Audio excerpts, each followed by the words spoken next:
The insane secret my husband hid. Until I found what he kept in his locked drawer, I believed I knew everything about my husband. After 12 years of marriage, you think you know a person completely. Their habits, their secrets, their deepest fears. You think transparency comes naturally after that much time together. I was wrong.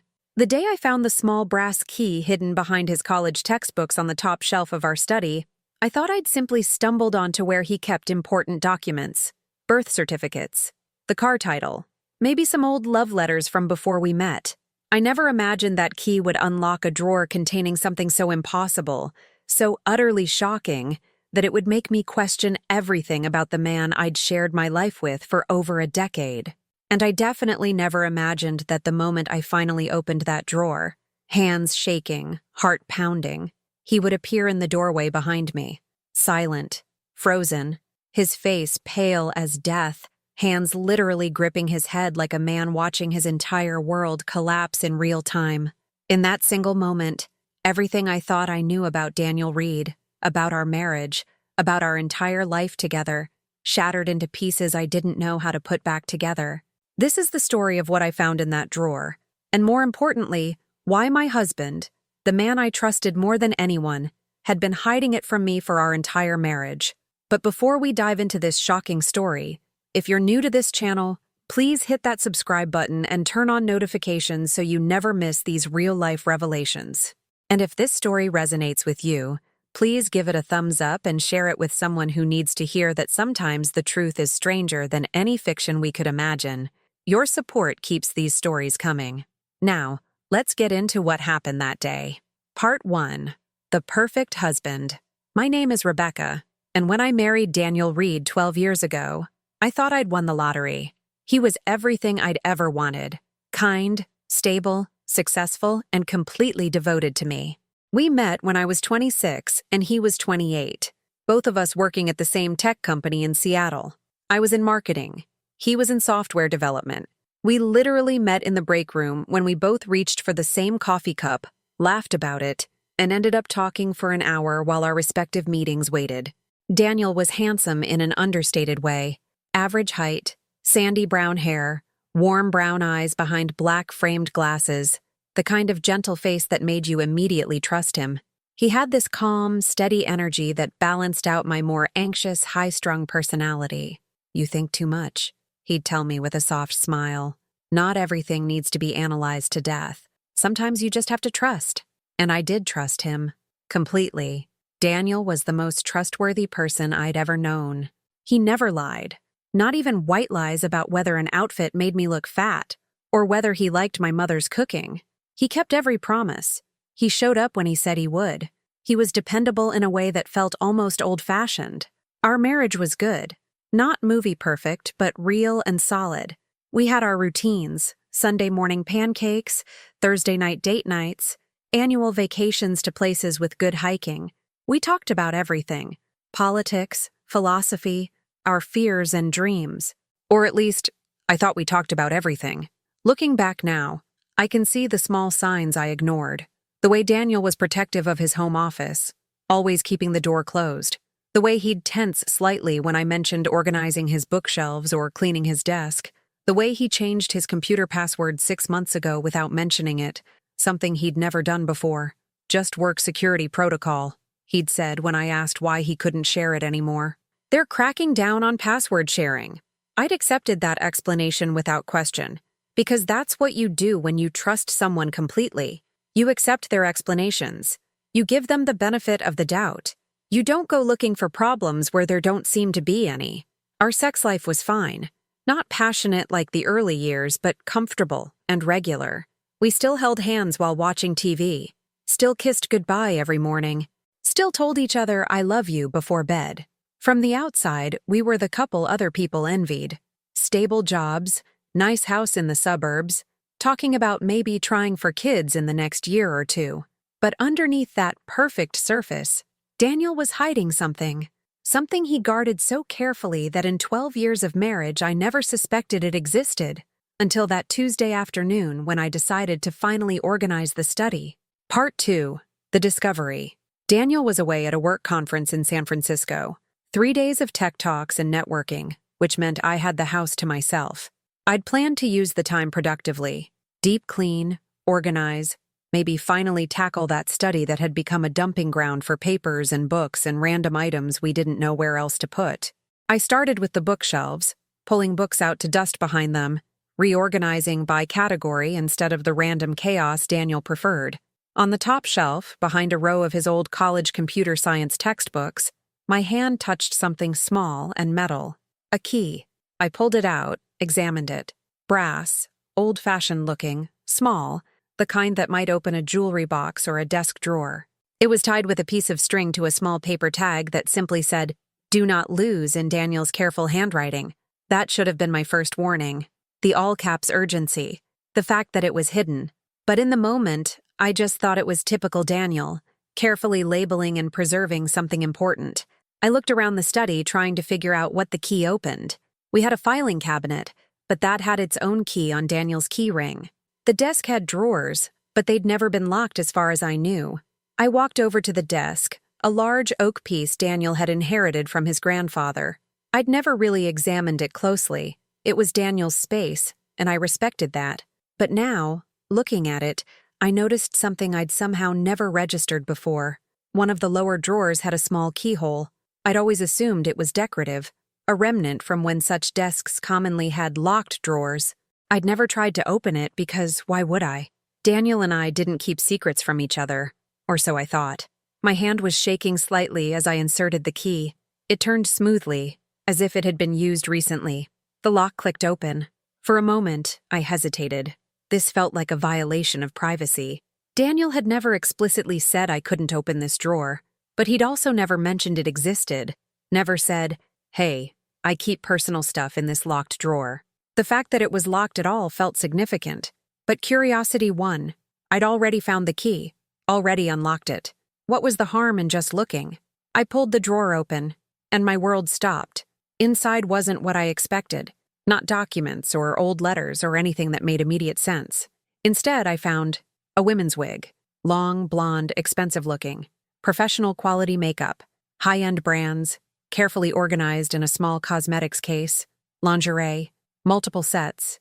Expensive. In sizes that would fit Daniel. Photographs. Dozens of them. Printed photos, not digital. All of the same person. A beautiful woman with long blonde hair, wearing elegant dresses, posing in various locations I didn't recognize. And the woman in the photos was Daniel. My brain couldn't process it. I picked up one photo, then another, my hands shaking so badly I almost dropped them. The woman in the photos looked nothing like my husband. She was polished, feminine, confident, wearing makeup that must have taken hours to apply, dressed in outfits that were clearly chosen with care. But it was definitely Daniel. I could see it in the eyes, in the shape of the face, in the way she stood. My husband was a cross-dresser, or transgender, or something. I didn't even know the right terminology. I just knew that the man I'd been married to for 12 years had been living an entire secret life that I knew nothing about. I was still kneeling there, photos scattered around me, when I heard the sound I'd been too absorbed to notice earlier. The front door opening, footsteps in the hallway. Daniel's voice calling out, "Beck? You home?" Conference ended early, so I caught an earlier flight. His voice stopped abruptly. I looked up. He was standing in the doorway of the study, still holding his overnight bag, his face drained of all color. His eyes went from me to the open drawer to the photos in my hands. For what felt like an eternity, neither of us moved. Neither of us spoke. We just stared at each other across a chasm that had opened between us in the space of a single moment. Then Daniel dropped his bag, brought both hands up to grip his head, and made a sound I'd never heard before, somewhere between a gasp and a sob. "Becca," he whispered. "Oh God. Becca, I can explain. Please, I can explain." But I wasn't sure I wanted to hear an explanation, because I wasn't sure any explanation could make sense of what I was seeing. The photos still clutched in my shaking hands showed a stranger, a beautiful stranger who was somehow also my husband, and I had no idea who either of them were anymore. Part 3. The Confession. We sat in silence for what felt like hours but was probably only minutes. Me on the floor surrounded by the contents of the drawer. Daniel in the doorway, tears streaming down his face, looking more vulnerable and terrified than I'd ever seen him. Finally, I found my voice. "Who is she?" Daniel took a shaky breath. "Her name is Diana. She's me. The part of me I've been hiding since I was 14 years old." "Diana," I repeated. The name felt strange in my mouth. "You have a whole identity. A name. Photos. How long?" "Since I was a teenager," Daniel said quietly. "I discovered I liked wearing women's clothes when I was 14. Found some of my mom's things when she was out. It started as curiosity, but it became more. It became the only time I felt like myself." He slid down the doorframe until he was sitting on the floor, arms wrapped around his knees. I tried to stop, tried to convince myself it was just a phase. When I went to college, I threw everything away, promised myself I'd be normal, but it didn't work. The need didn't go away. So I started again, carefully, bought clothes in secret, rented hotel rooms where I could be Diana for a few hours. "Our entire marriage," I said, my voice breaking. "You've been doing this our entire marriage and never told me?" "I wanted to," Daniel's voice cracked. "God, Becca, I wanted to tell you so many times. But I was terrified. Terrified you'd leave me. Terrified you'd think I was sick or perverted. Terrified I'd lose the best thing that ever happened to me. So you lied instead." Anger was starting to break through the shock. "For 12 years. Every day lying to my face about who you really are.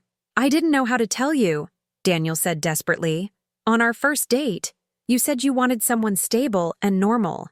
Someone you could depend on. Someone without complications. And I loved you so much, Becca. I loved you more than I needed to be Diana. So I pushed her down, hid her, became the man you wanted." "Except you didn't," I said, gesturing to the drawer. "You became someone with a locked drawer and a secret life and a whole identity I knew nothing about." "Those photos," Daniel said quietly. "They're from business trips. Times when you thought I was at conferences or client meetings. I'd pack Diana's things, find a private place, and just be her. For a few hours or a day. Just enough to keep the need from destroying me. Then I'd pack it all away and come home and be your husband again." I picked up one of the photos.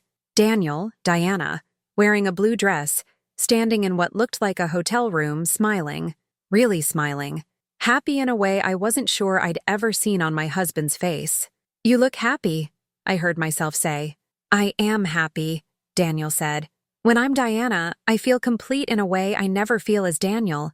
It's like I've been wearing an uncomfortable costume my whole life, and when I put on Diana's clothes, I finally get to take it off."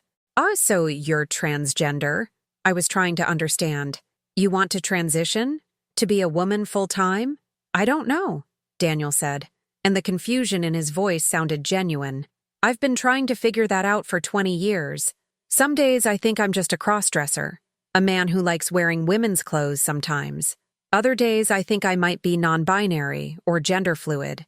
And sometimes, late at night, I think maybe I am transgender, and I've just been too scared to admit it." He wiped his eyes.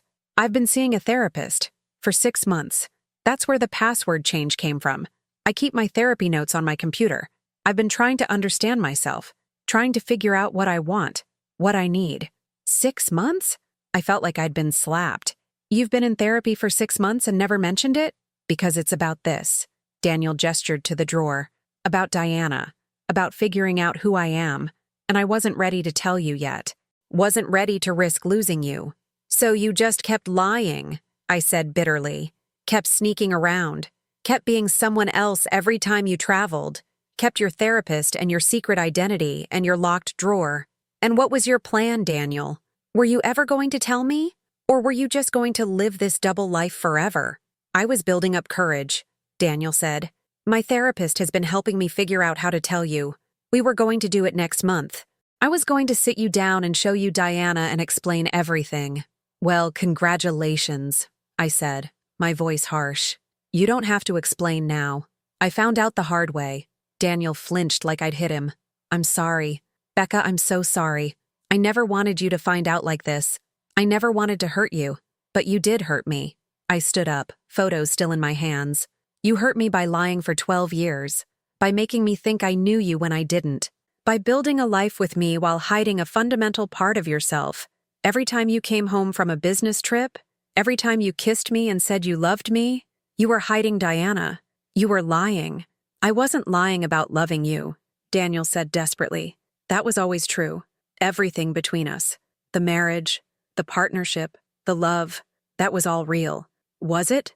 I looked at him, really looked at him, and for the first time in 12 years I felt like I was seeing a stranger. If you loved me, really loved me, you would have trusted me with this. You would have given me the choice to accept you, all of you, instead of deciding for me what I could handle. You're right, Daniel whispered. You're absolutely right. I was a coward. I chose my comfort over your right to know. I chose fear over trust. And I'm sorry. I'm so sorry. We sat there in silence, the weight of 12 years of deception hanging between us like a physical thing. Finally, I stood up. I need time. I need space to process this, to figure out what this means for us, for our marriage, for everything. Okay, Daniel said immediately. Whatever you need. Do you want me to leave? Did I? I didn't know. I didn't know anything anymore. No, I said finally. But I'm sleeping in the guest room tonight, and we need to talk tomorrow. Really talk. No more secrets. No more hiding. If there's any chance of us surviving this, I need complete honesty from now on. Every question I ask, you answer. Everything. Anything. Daniel promised. I'll tell you everything. I looked down at the photos still in my hands, at Diana, smiling in her blue dress, looking more authentically happy than Daniel ever did. And I realized that my husband had been dying inside for our entire marriage, that every day he put on his Daniel mask was a day he buried Diana deeper. I was angry, hurt, betrayed. But underneath all that, I felt something unexpected. Grief. Not for the end of my marriage, though that might still come, but for the person my husband had been forced to hide. For the years he'd suffered in silence because he was too afraid to be himself. Get some sleep, I said quietly. Tomorrow we talk. About everything. Daniel nodded, tears still streaming down his face. Thank you. For not leaving immediately. For giving me a chance to explain. I haven't decided anything yet, I warned him. I don't know if I can get past this, but you deserve the chance to be honest. Finally. I left him there in the study, surrounded by Diana's things, and went to the guest room. I didn't sleep that night, just lay awake thinking about my husband who was also Diana, and wondering if the man I'd married had ever really existed at all. Part 4. The Truth. The next morning, we sat across from each other at the kitchen table with coffee. Neither of us was drinking. Daniel looked like he hadn't slept either, his eyes red and swollen. I need you to answer questions, I said. And I need complete honesty, no matter how much you think the truth will hurt me. Can you do that? Yes, Daniel said immediately. Anything. Are you attracted to men? It was the first thing I needed to know. Is this about sexuality? No, Daniel said firmly. This isn't about sexuality. I'm attracted to women. To you. That's never changed. This is about gender identity and expression. About how I feel inside, not who I'm attracted to. Do you want to transition? To become a woman permanently? Daniel took a long breath. I don't know. Honestly, that's what I've been trying to figure out with my therapist. Some trans women know from early childhood that they're meant to be female. For me, it's more complicated. I love being Diana, but I'm not sure if that means I need to be Diana all the time, or if I'm something in between. What does your therapist think? She thinks I might be gender fluid or big-ender, someone who feels like both male and female at different times, that maybe I don't have to choose one identity, that maybe Daniel and Diana can both exist. I processed that. If you're gender fluid, what does that mean for us? For our marriage? I don't know, Daniel admitted. That's the terrifying part. I don't know what I'm asking you to accept. I don't know if I need to express Diana publicly or if keeping her private is enough. I don't know if I'll eventually need hormone therapy or surgery. I don't have answers, Becca. I just have questions I've been trying to figure out alone because I was too scared to involve you. The business trips, I said. How many were real and how many were you being Diana? Most were real business trips, Daniel said, but I'd extend them by a day, or I'd finish early and spend the extra time as Diana. Out of maybe 30 trips in the last few years, I spent time as Diana on about 15 of them.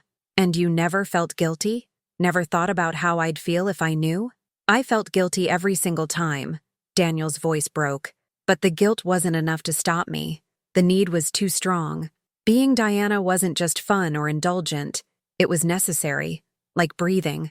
If I went too long without that outlet, I'd start feeling depressed, anxious, disconnected from myself. You should have told me, I said. You should have trusted me. You're right. But Becca, you have to understand. I grew up in a conservative family where this kind of thing was seen as sick, perverted, sinful.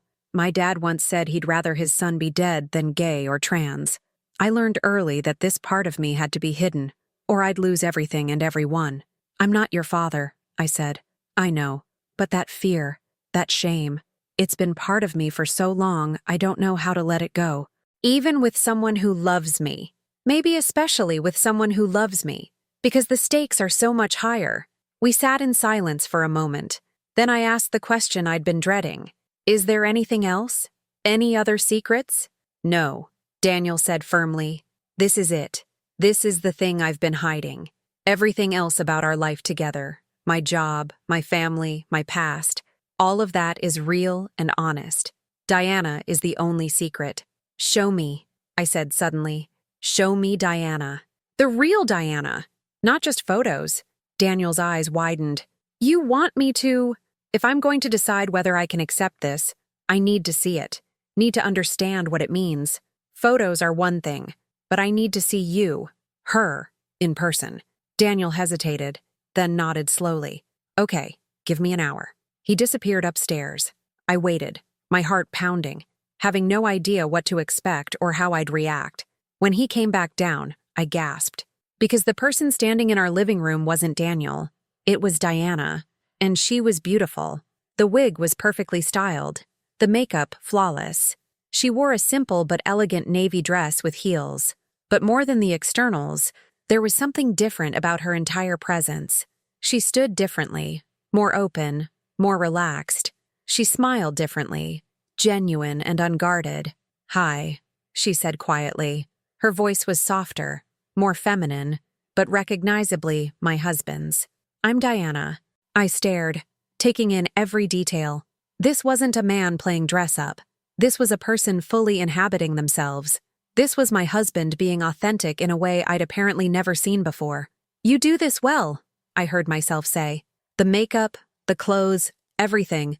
This isn't amateur. You've been practicing for years. 20 years, Diana said. I've had a lot of practice hiding and perfecting. And you feel different? When you're Diana? Completely different. Diana said, and her voice carried a vulnerability Daniel's never had. When I'm Diana, I can breathe. All the tension I carry as Daniel just dissolves. I feel whole, like I'm finally in alignment with myself. I studied her, him, this person who was both stranger and intimately familiar. What do you need from me, right now, in this moment? I need to know if you can accept this, Diana said. Not immediately, not without time to process. But eventually, can you accept that your husband is sometimes a woman named Diana? Can you love someone who doesn't fit into the neat category of man you thought you married? Could I? That was the question I'd been asking myself all night. I don't know, I said honestly. This is a lot to process. My entire understanding of who you are, who we are, has been upended. I need time. Maybe therapy of my own. Maybe couples counseling with your therapist. Whatever you need. Diana said immediately. I'll do anything to make this work. But I need you to understand something, I continued. If we're going to move forward, the lying stops. Completely. You don't get to decide what I can handle. You don't get to hide parts of yourself to protect me. If this marriage survives, it has to be based on complete truth, even when that truth is uncomfortable or scary. I understand. Diana nodded. No more secrets. No more locked drawers. And I can't promise I'll be okay with all of this, I warned. I might try and fail. I might realize I can't be married to someone whose gender identity is this complicated. That wouldn't make me a bad person. It would just make us incompatible in a way we didn't know about when we got married. I know, Diana said softly. And if you decide you can't do this, I'll understand. It would break my heart, but I'd understand. You didn't sign up for this. You thought you were marrying a man named Daniel, And it turns out you married something more complicated. I looked at Diana, at my husband in a dress and makeup, and felt a confusing swirl of emotions. Anger at the deception, grief for the trust that had been broken, but also, surprisingly, compassion. Because I could see the relief in Diana's face, the freedom, the joy of finally being seen. "I'm not making any decisions today," I said, "but I'm not leaving either. Not yet. We're going to take this day by day. You're going to answer every question I have. We're going to get professional help, and we're going to see if our marriage can survive honesty better than it survived secrets." Diana's eyes filled with tears. "Thank you. Thank you for not walking away immediately, for giving us a chance. One day at a time," I repeated. "That's all I can promise." Epilogue. 6 months later. It's been 6 months since I found that key and opened the drawer that changed everything. 6 months of therapy, both individual and couples. 6 months of learning new vocabulary, gender fluid, expression, dysphoria, authenticity. 6 months of watching my husband become comfortable expressing both Daniel and Diana. We made rules early on. Daniel would tell me when he wanted to be Diana, would ask permission to spend time presenting as female, would be completely transparent about his needs and feelings. At first, I struggled. Seeing Diana felt like a betrayal of the man I'd married. I'd have to leave the house when Daniel transformed, unable to witness the process. But slowly, with our therapist's help, I started to understand. Daniel and Diana weren't two different people. They were two facets of the same person. My spouse, who happened to have a more complex relationship with gender than I'd realized. I started staying when Daniel became Diana, started asking questions about the process, started understanding that this wasn't about rejecting masculinity or me. It was about expressing a part of himself that needed air to breathe. Last month, Diana and I had coffee together for the first time. Not at home, but at a cafe in another town where no one knew us. We talked about her experiences, her fears, her dreams for the future. And I realized something surprising. I liked Diana. She was softer than Daniel, more emotionally available, more willing to be vulnerable. Some of the walls Daniel kept up came down when he became Diana. Our marriage isn't what I thought it would be. I didn't sign up for a gender-fluid spouse. I didn't imagine having to accept that my husband sometimes needs to be a woman named Diana. But life rarely gives you what you signed up for. It gives you what it gives you, and you figure out how to deal with it. Am I completely comfortable with all of this? No. Do I still have hard days when I grieve the simpler marriage I thought I had? Yes. Do I wish Daniel had told me from the beginning? Absolutely. But I also see my spouse being authentic for the first time in our relationship. I see the relief, the joy, the wholeness that comes from not having to hide. And I've learned something important. Love isn't just about accepting the parts of someone that are easy. It's about choosing to accept the parts that challenge you, that force you to grow, that demand you expand your understanding of what's normal and acceptable. We're still figuring it out, still learning, still making mistakes and having difficult conversations. But the locked drawer is gone. The secrets are gone. And in their place is honesty. Raw, uncomfortable, but ultimately freeing honesty. My husband's name is Daniel, and sometimes she's Diana, and I'm learning to love them both. Not despite the complexity, but because of it. Because anyone who fights that hard to be themselves, who risks everything to live authentically, is someone worth standing beside, even when, especially when, the truth is insane. The end.